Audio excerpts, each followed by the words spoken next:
How do we know his voice? We know his voice by getting into the word. Now let me wrap this up, because in Judges chapter 7, just a chapter over, verse 15, the Bible says, when Gideon heard the dream and its interpretation, because Gideon had a dream, and the dream, it was all interpreted, he bowed and worshiped before the Lord. Then he returned to the Israelite camp and shouted, "Get up, for the Lord has given us victory over the Midianite hordes." Now, we got a different Gideon right here than we had at the beginning of his story. Yeah. That's a different attitude and disposition that we had at the beginning of his story. Now we have a man who ain't won nothing yet. They ain't fought the first battle. But he is declaring now by faith that the Lord has given us victory over the Midianite hordes.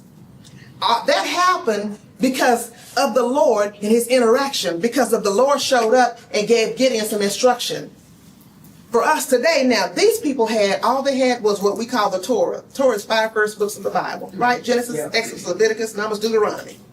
It was the Torah in some settings, and other settings it's called the Pentateuch.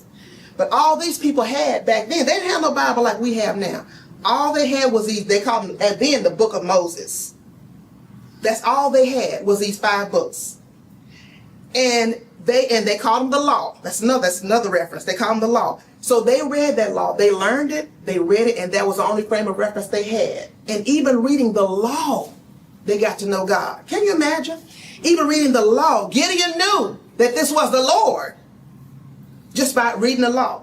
He didn't have the book of John. He didn't have Matthew, right? He didn't have the book of Acts. He didn't have Hebrews. He didn't have the Romans road to salvation. He didn't have any of that. He didn't have. But he got to know God through reading, learning, and hearing the Torah, the book of the law, the 5 books of Moses.